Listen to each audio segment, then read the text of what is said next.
Welcome to Our Town, a 30-minute podcast brought to you by Best Bark Communications, a small but fierce client-centered marketing company powered by decades of experience and well-established business networks.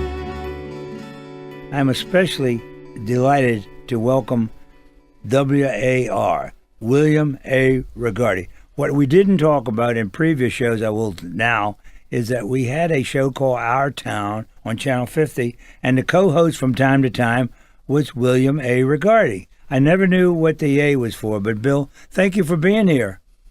The A is for Arthur, by the way. And William Arthur? And William Arthur. It stands for war. That's what I say. Isn't it great, though? Money, power, greed. Well, money, power, greed was the mantra of the magazine of Regardie's magazine. It just kind of went with us. It went with the community too. It went with the times. We started the magazine really in '79, but we started growing in the '80s. And money, power, greed was really the mantra of what Washington D.C. was all about. In the money hungry, power grab, take everything that you can in the '80s. We were kind of like the mongrel hordes. War. What the public didn't know, Will, for a lot of reasons, and I didn't know, you were born in Washington, D.C., raised in the city. Absolutely, a city boy all the way. In fact, my biggest problem I have is I have a home in Rehoboth and a home in Key West, Florida, and I don't get to spend anywhere near as much time as I do in Washington. In fact, I'm no longer a Washington resident for tax purposes. I only spend about 3 months a year here. But this is your home. You grew up here. It's my psychological home. Went to elementary school, junior high, high school. High school. Where'd you go to high school? Western? No, Coolidge. Oh, Coolidge, yeah. And second in Tuckerman. Yep, fifth in Tuckerman. And went to American University and I knew that for undergraduate and got my MBA there. Although it took me 8 years altogether. I had a few. I was a little bit of a, shall we say, academically challenged. I didn't know how to study. I only had homework twice in high school. And actually, my first year in school was at the University of Pittsburgh. I didn't do well. I came back and I got a job at a kosher hotel in Atlantic City.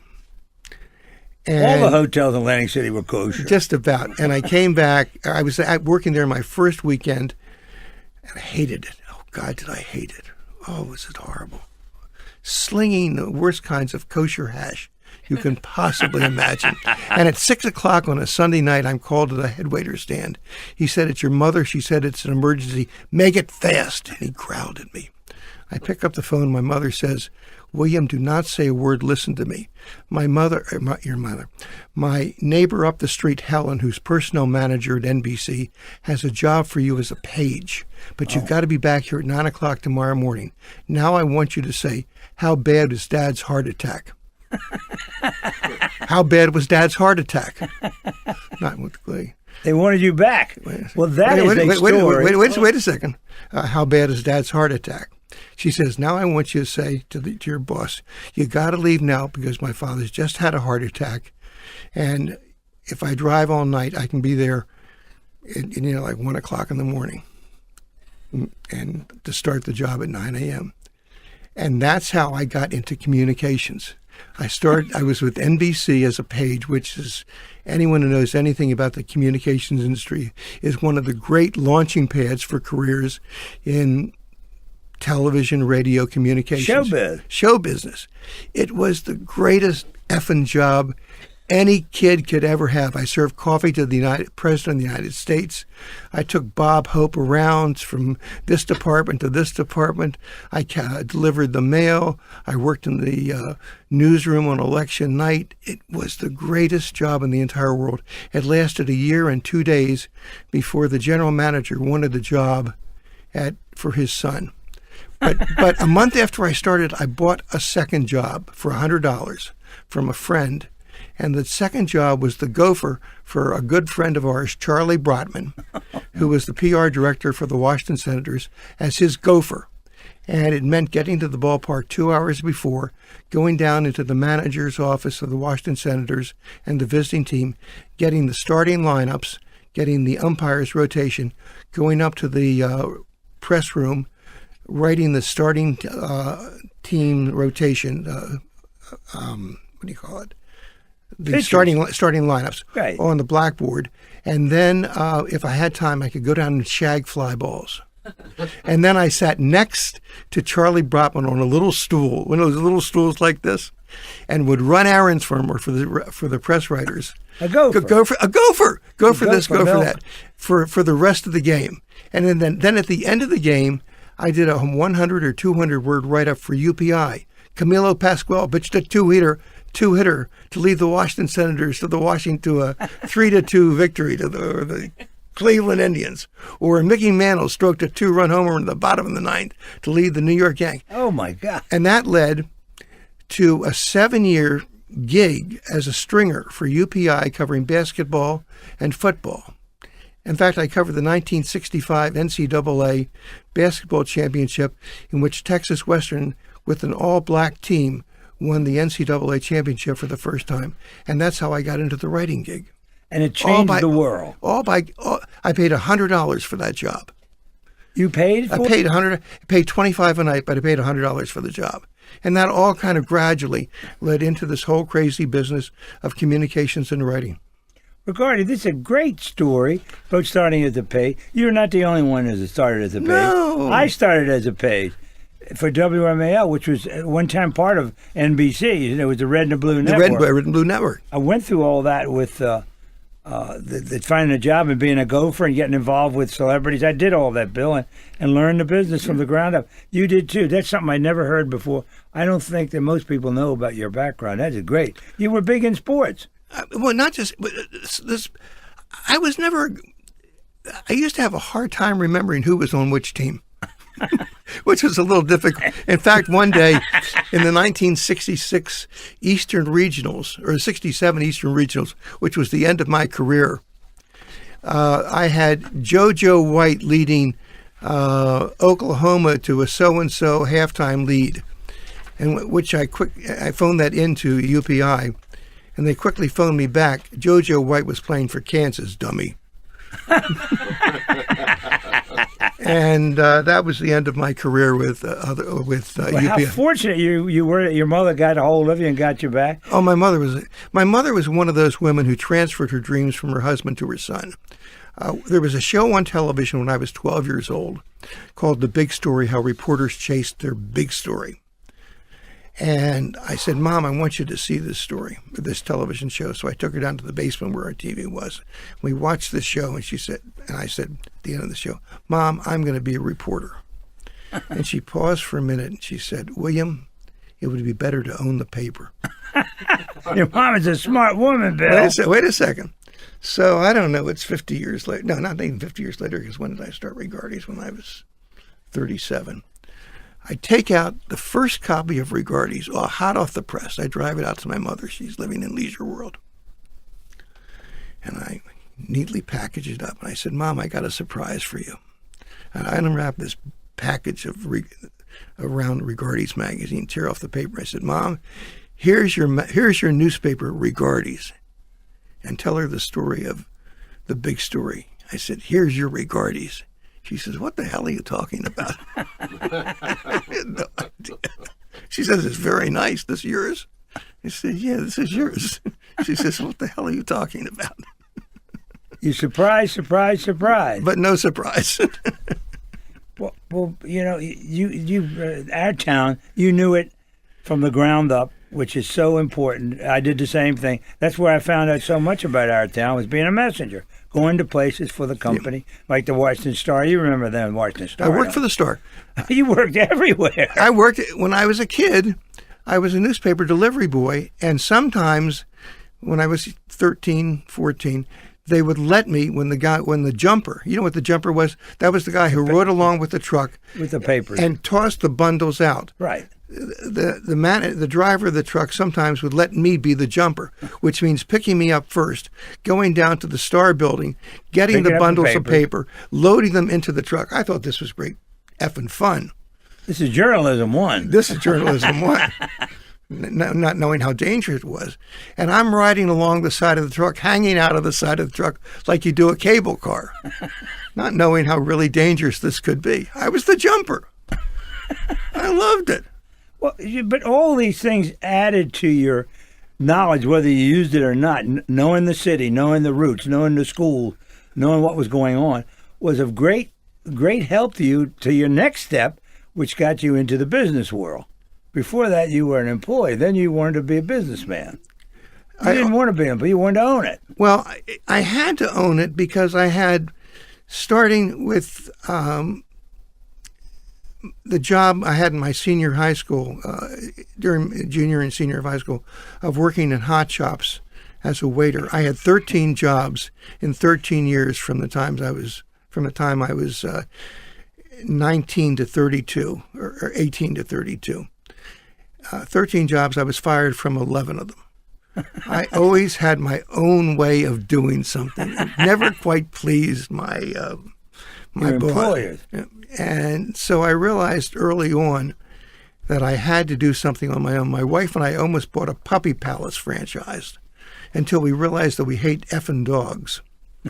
And the idea of cleaning up after them was not really what we wanted to do. You had your own mess to clean up. Yeah, we had our own. So I had gradually worked my way up. I had gone back to school at the behest of my wife, who told me how to do well in school, which was to go to class, because I was always working, to go to class. If the teacher wrote something on the blackboard 3 times, it was going to be on the exam, and said something, and then wrote it on the blackboard 3 times, it was going to be on the exam. Son of a gun, she was right. I went from a 0.8 to a 3.4. And then I went to grad school, same thing. Says something 3 times, writes it on the blackboard, it's going to be on the exam. She's a smart woman. And this is all at AU. This was all at AU. All of a sudden, I'm getting good grades. I'm shocked. Well, are you shocked that AU, your campus has exploded? The school has reached some new levels. Yeah, the school is now in the top 50 or so in the college in the country. Incredible. Boy. I never could have gotten in. But anyway, there is no anyway. You kept doing it. Kept doing it, and I kept. Once I got my MBA, I got my first good job as assistant national marketing manager of the American Wood Council, and then marketing manager of Artery, a major home builder, and then director of marketing for Levitt Homes. Got fired from that too. Well, actually, they cut down half the employees one day. Well, this puts you in being married, of course, and got you some emphasis of what you want to do with your life. And I'm talking to Bill Regardie. This is Our Town, and I've never heard these stories before, and they're fabulous. So we're going to take a short break here now and come back to get to Regardie's magazine.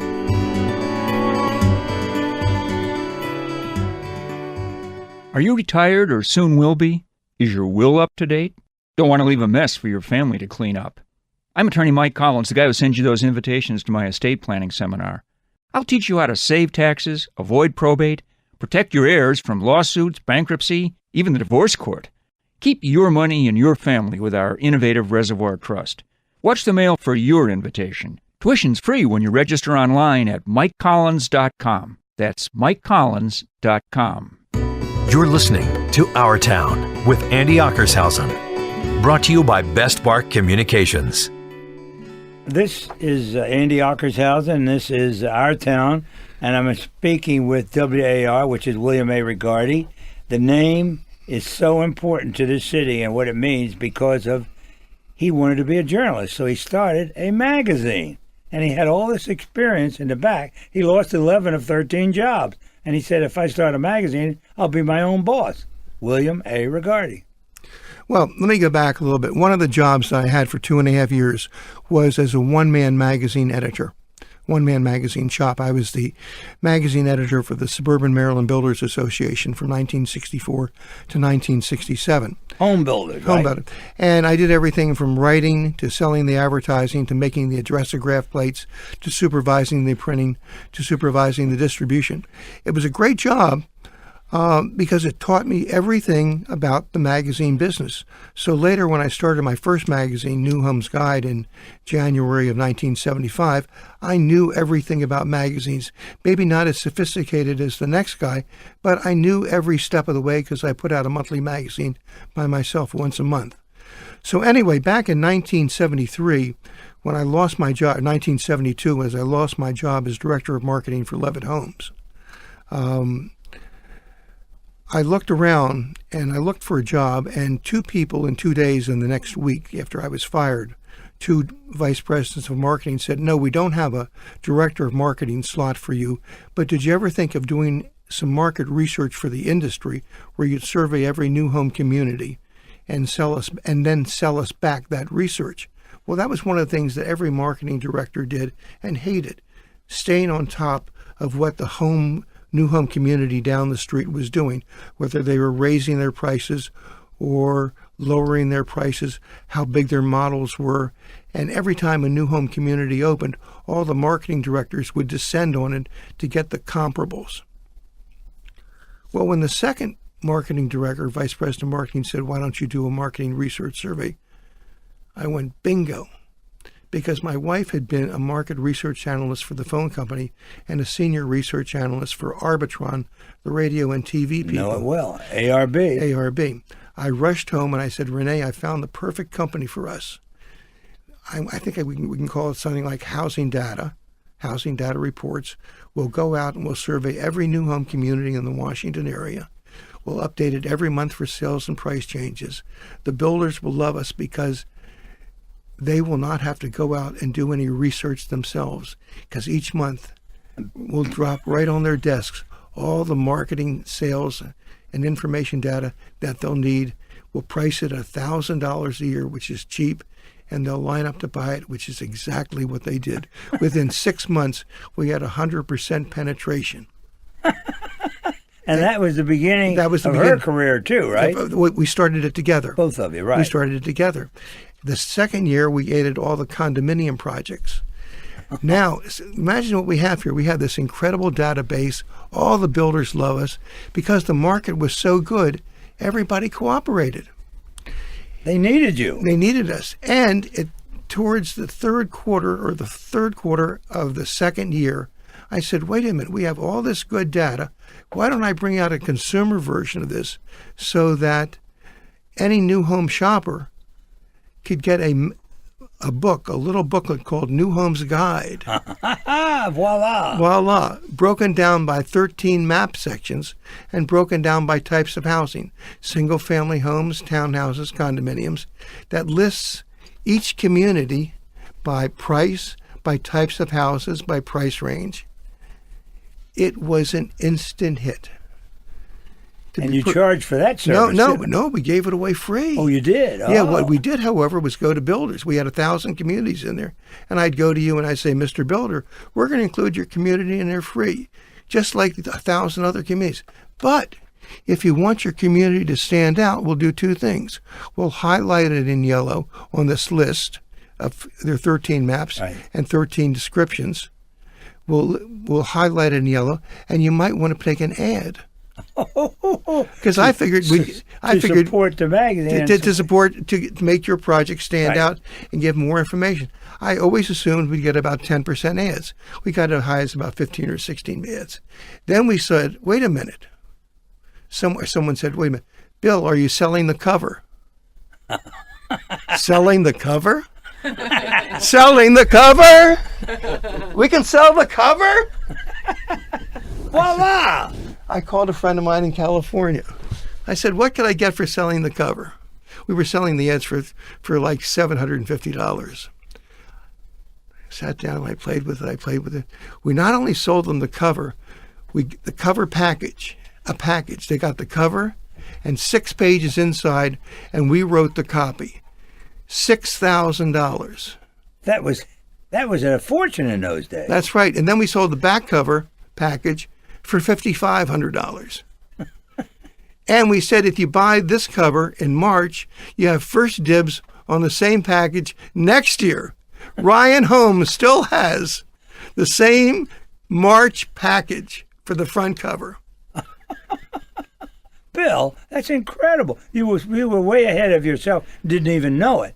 Now, how did this lead you to the next step with doing a business magazine? And that was we started Housing Data Reports in January of 1973. We started New Homes Guide in January of 1975, And in December of 1979, I started a magazine called Real Estate Washington, the same paper that Architectural Digest was printed on, but it was all about the real estate business in Washington. We had feature stories like you would find in Fortune, but they were just on real estate. And then I went to 12 people in real estate, someone in finance, someone in banking, someone in, did I say insurance? Insurance, in accounting, in The whole market. the whole market, just in insurance. And they would contribute articles, but we had major stories like how so-and-so pulled off this great deal, or how the insurance company investigated this fraud. But they were good feature stories. We did that for a year and a half, and I saw the recession coming. And I said in the magazine, we're taking the summer off. This was in May. And we're going to come back in the fall as Regardie's business, not as Regardie's, as Business in Real Estate Washington. And we came out in September as Business in Real Estate Washington with the name Regardie to the top, but small letters. I didn't like it in small letters. Kind of like Trump. We came back in the fall, in January, as just Regardie's. And it covered all business. And my theory was that the business people in Washington deserved or not deserved, needed to be treated the same way as the business people across the country were treated, as big shots. And you made them And big shots. we made them big shots in the same way that we treated the people in Washington, whether they were politicians or business people, whether they were a car dealer in Rockville or whether they ran the biggest radio station. I remember we did a cover story on three guys, two on-air personalities and the head of the station. I think we called them aging bulls. Exactly, you did. The story of Andy Ockershausen, Hardin, and Weaver trying to stay on top as the changing radio demographics. We treated that story as it were the biggest radio story in the country. And that's what we did by understanding that this market desperately wanted coverage at such a high quality. And more importantly, we had the reporters in Washington working for the New York Times, working for the Boston Globe, Chicago Tribune, and paying them the same rate that they would get in New York, and hiring the best photographers and the best illustrators in the country. We built a world-class organization in Washington. And along the way, I picked up a pal. I picked up Mo Siegel. A Washington legend. We were having dinner one night. I had known Mo for years because the first press release I wrote at the Washington Star, where I went after I left NBC. We're having dinner, Renay and I, at the Palm on a Friday night, and Mo stopped our table and started telling his stories. And Mo's stories are infamous. They go on and on forever, millions of them. Sometimes he repeats them, but what the heck. So Mo sat down at our table, and the Regardie's was maybe 3 years old. He starts telling these stories, and they're hilarious. And anyone who's ever heard Mo's stories knows how great they are.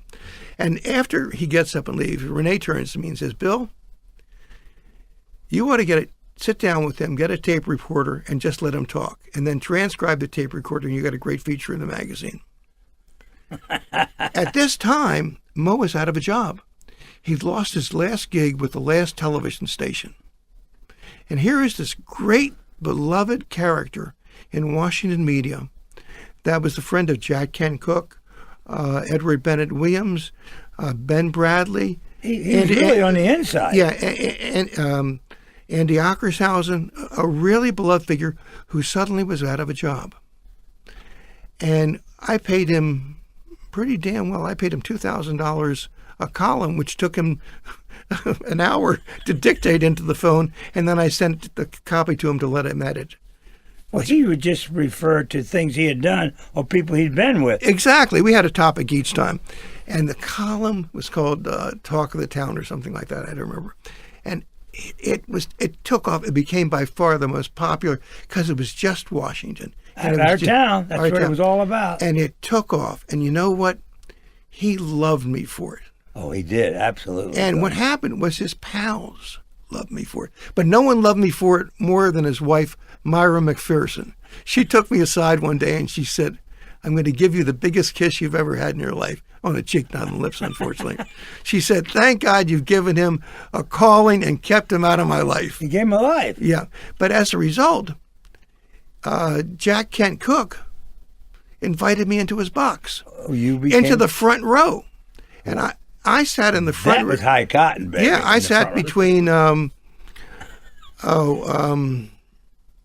names. The pecking order was the front row was the A row, and then there was a B row, and there was also a C row. Yeah, and I sat in the front row for about 7 years until we ran a column that really pissed Cook off by showing him to be a racist son of a bitch.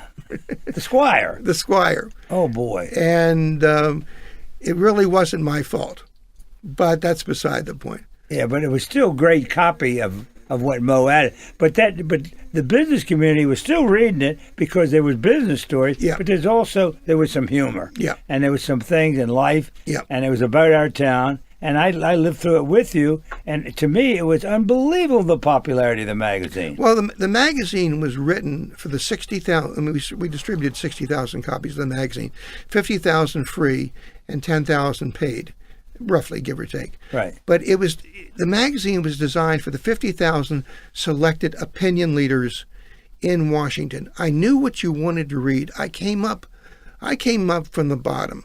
I knew, there may have been some blue bloods here, but I knew what people at the bottom, what I called the strivers, I knew what people who came up and were hungry wanted to read.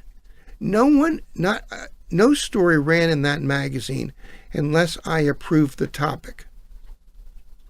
I knew what people. I was like a dress buyer for a store. I knew what dresses your wife wanted to wear. I had that feel.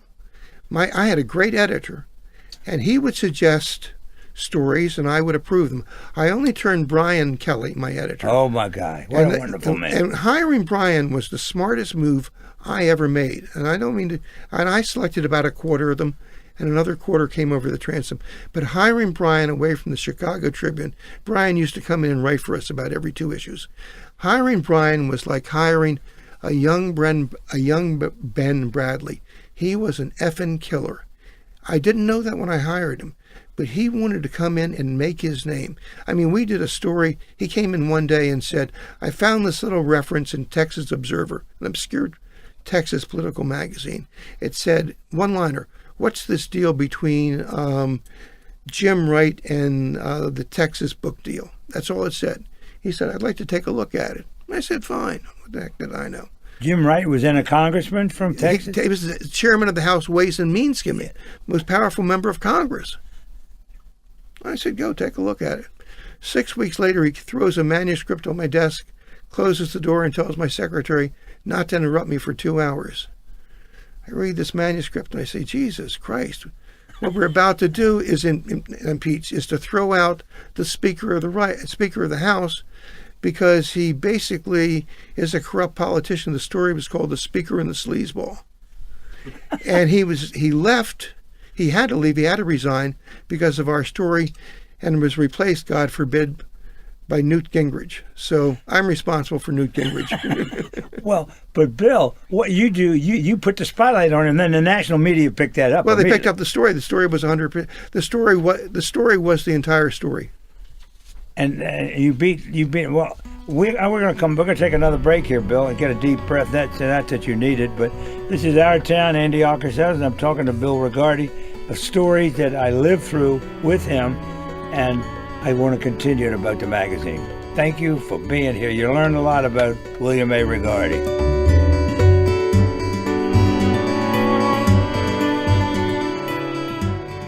Hi, Tony Sybil here to tell everybody about our wonderful restaurants at Washington Harbor. Tony and Joe's, the best seafood in the city. Nick's Riverside Grill, wonderful chops and steaks. Wonderful views of the Kennedy Center, Roosevelt Island, the Roslyn skyline. Spectacular. 2 bars outside, right on the water. Fabulous food. For dinner reservations, call 202-944-4545. It's really a great experience. We'll see you down at Tony and Joe's or Nick's Riverside Grill.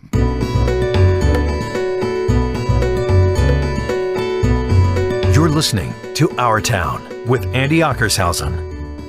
This is Our Town with Bill Regardie, and now we've gotten to the point of his magazine has been so successful, they were printing local stories which became national.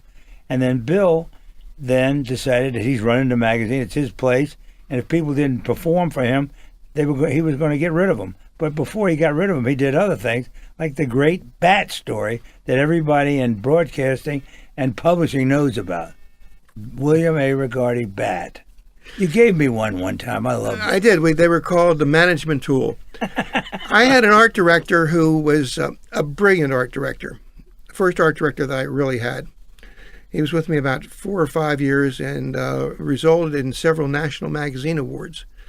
But he had a problem, and the magazine kept falling farther and farther behind and missing its print deadline by 2, 3, in one case 4 days.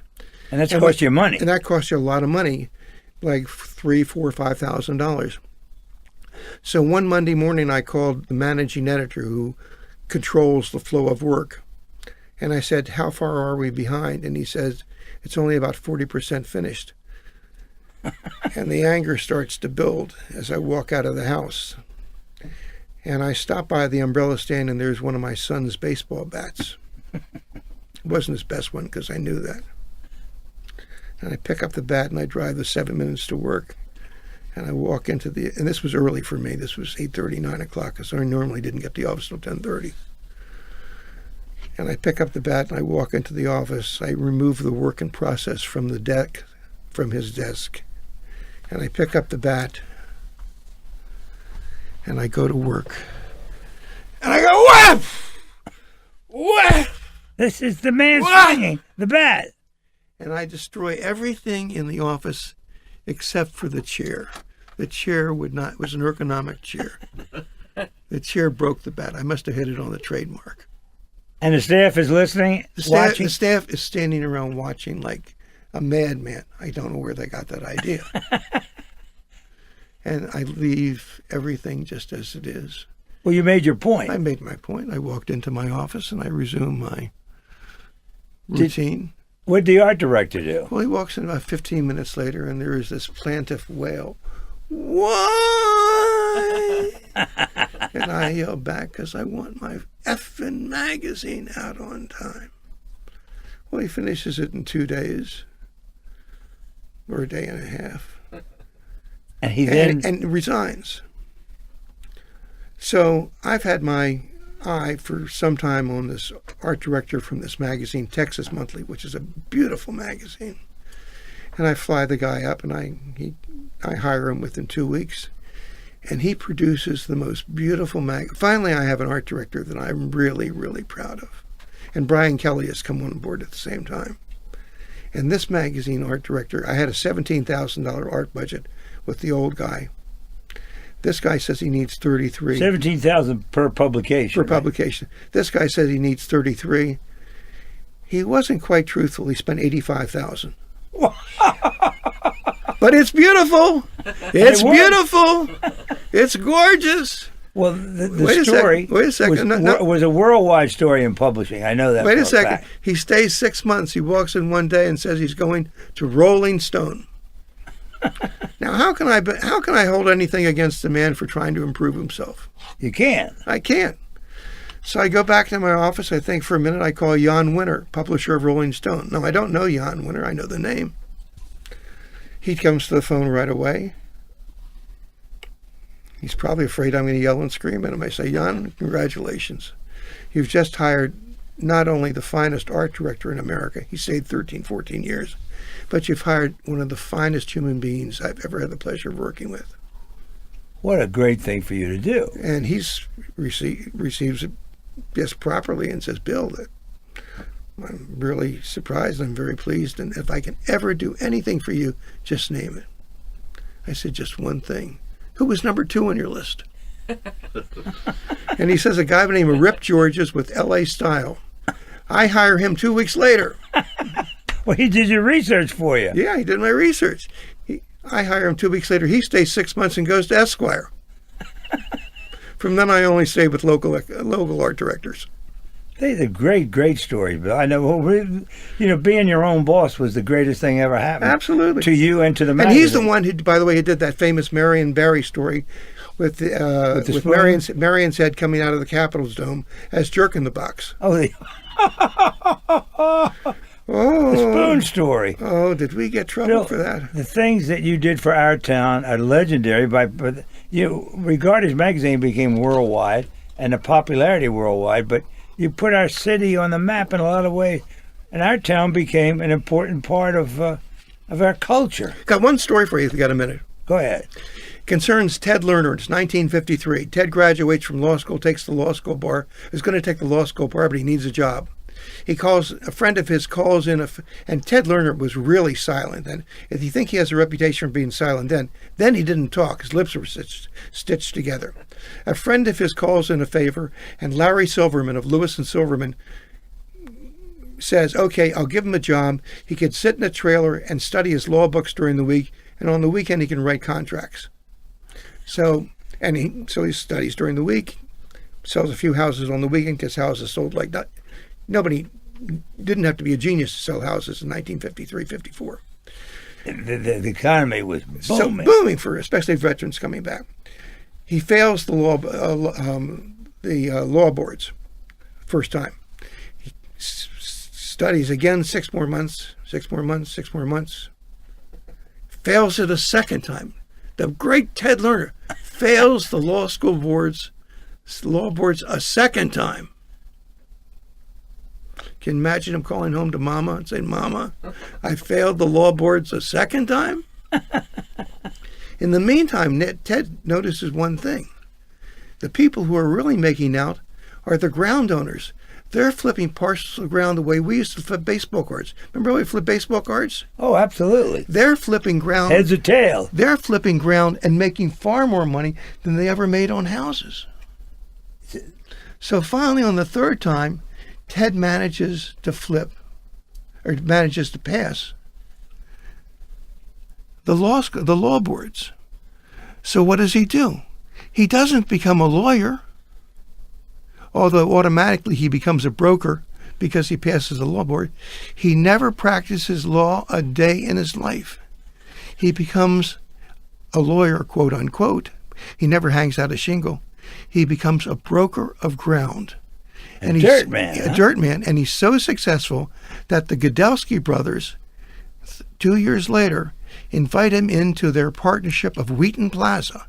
And his job, they give him 25% of it, which he has to buy.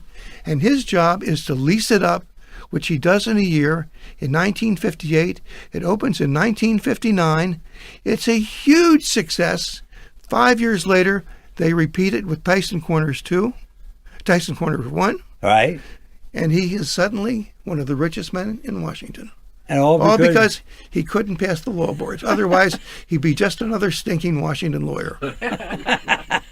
And he was upset with you at one time for printing that story. Well, he was upset with me because I was the only person who would tell what a miserable son of a bitch he was in dealing with tenants. With leases, everybody he ever did a lease with hated him. Everyone hated him. It's all due to Regardie did so much, Bill, for our town, and his stories are fabulous. Now, whatever happened to Ted Lerner? Yeah, I was so happy they won. They're going to be the champions in the East, and it's just so great for our town. Ted's done a great job. You got so many stories, Regardie, and it's so important. I got one last one with you. Got Spring Valley. You know how Spring Valley got? Spring Valley used to have covenants. You couldn't move in there. Oh, I know that. You know how that got broken? Probably one of your articles. No.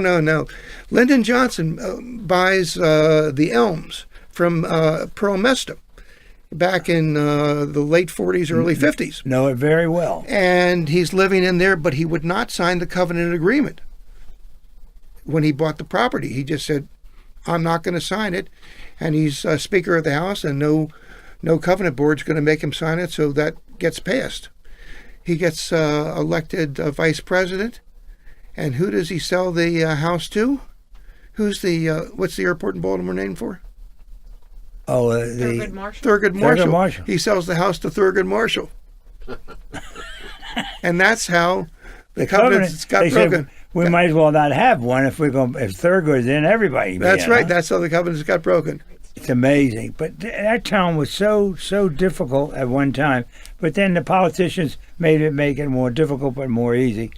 But, Bill, we could sit and do this again so many times. But what you have done for our town and for our enjoyment, I mean, all the great things you've done for WMAL was legendary, and we appreciate it. I don't know why you didn't keep Regardie's radio show going, but that itself was very interesting. Yeah. That was your career in broadcasting at one time out in Silver Spring. We got to have you back, Regardie. You got a lot to tell. You never retired. You like me, Bill. Keep going, baby. I'll do it. Thank you. This is Andy Ockershausen. This is Our Town with WAR, William A. Regardie, a legend to me and to all the people in this city. Thank you, Bill. Thank you very much. You've been listening to Our Town Season 1 with your host, Andy Ockershausen. New Our Town podcast episodes are released each Tuesday and Thursday. We welcome your comments and suggestions on how you like the show or who you'd like to hear from next. Catch us on Facebook at Our Town DC or visit our website at OurTownDC.com. Our special thanks to WMAL Radio in Washington, D.C. for hosting our podcasts.